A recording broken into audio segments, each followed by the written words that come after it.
Hey there, Kim here. In today's video, we're going to be going over more states that are now requiring work search requirements in order to keep collecting unemployment. And also in this video, we're going to be going over the child tax credit, which is something new that they are implementing for parents that could qualify to receive monthly payments starting in July. So we'll go over the details about that. So first, regarding, and one more thing, I will actually show you a calculator that you could use so then you know how much money in monthly payments you would receive for your children.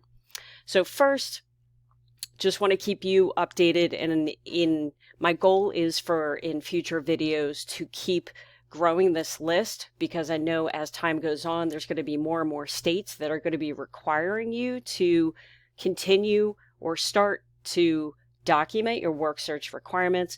As we all know, because of the pandemic happened, most states did waive the requirements, so we didn't have to physically document the work searches that we were currently doing, but states are starting to implement that again. So I have Virginia, effective the week ending June 5th, you have to start documenting your work search requirements. New Hampshire is May 23rd. Kentucky is May 9th. Florida is April 24th. And again, I'm going to keep, as the days go on, I will do research and hopefully start expanding this list. And of course, if you're not sure in your state if you should perform work search requirements, you definitely want to check your state's Department of Labor pages as well as social media pages. Because I would totally hate for you to have unemployment contact you and they want your records and then you not have them, because obviously I want you to continue to get paid. So it is recommended that you keep all of your job contacts, including the names of the business, the title of the position, the name and title of the person that you contacted, which obviously is a little hard when you're applying for jobs online.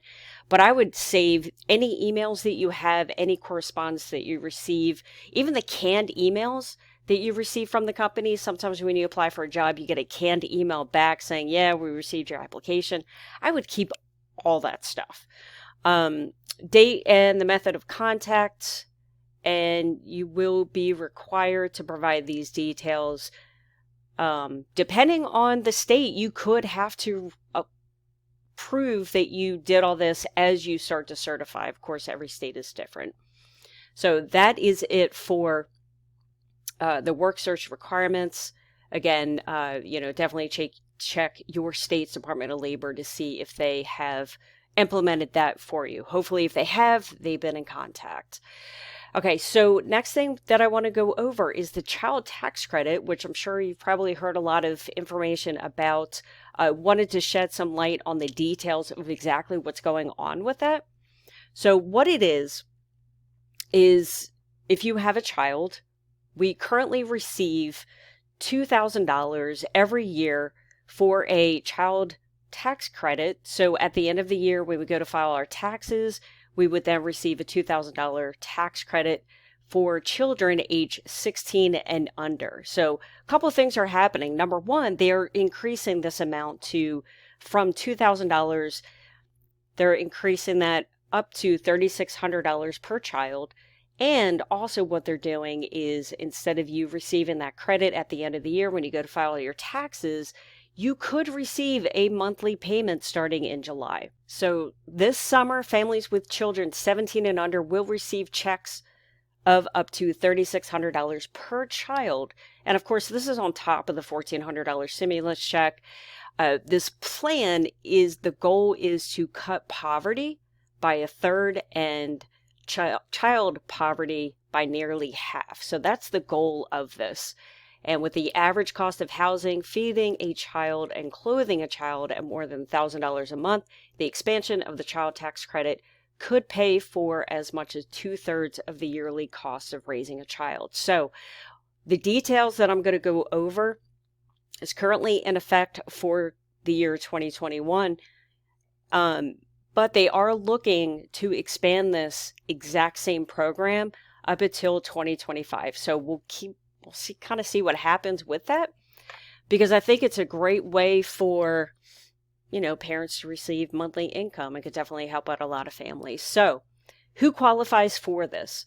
If you are a parent or have a child or multiple children, again, instead of receiving that tax credit at the end of the year, when you go to file your taxes, you could elect to receive that money in monthly installments starting in July and ending in December. Kids ages between 16 and 17 will count for up to $3,000 per kid, whereas children under the age of 6 could count for up to $3,600 per children. If you have 18-year-old dependents, meaning they were 17 this year, they turned 18, they can qualify for up to $500 towards the child tax credit amount that you'll receive. And if you have a child dependent between the ages of 19 and 24 who is attending college full-time, you would also receive up to $500 credit. And as you can see on the screen here, there are income amounts that I'll touch upon in a minute. But if you are expecting a baby to arrive before the end of 2021, the newborn will also qualify for up to $3,600 toward the child tax credit and can receive monthly payments as well. If you have split custody, only one parent can claim this credit, and the child must live with you for at least 6 months out of the year. So what's going to happen is in July, the IRS will be creating a portal, and you can choose to receive the payments or you can choose not to receive the payments. They will be going off your 2020 tax return. If you have not filed your 2020 tax return by July, then they will go by your 2019 tax return. Now, really quickly, I think it's important for you to know the details around your AGI, adjusted gross income, because if your AGI is less than or equal to $75,000 as a single filer, $112,500 as a head of household, or $150,000 filing jointly, you receive the full amount. If you have an income higher than this, then the payments will start to phase out, $50 for every $1,000 of income. So again, the tax credit is based on your AGI. So what happens if you start a new job or start making more money in 2021? You could have to pay that money back. So what you want to do is, no matter what happens in your situation, you always want to make sure that that portal is updated with any new income amounts, any new children, everything, because obviously the last thing you want to do is have to repay some of that money, right? So again, the portal will be available July 1st. It is very important that you update your information. If you need to make any sort of adjustments, definitely do that. Because what happens is, if you wait until 2022 to update your information when you file your taxes, then you could have to pay back any excess of tax credit that you receive. And obviously you definitely don't want to do that. So what I want to do is show you this cool little calculator, and you can definitely find it in the description of this video. So for example, if you are, single, you made, $45,000, and you have, one child under the age of 5, and you have one child age 16 to 17, then for the 2021 tax year, you could receive up to $6,600.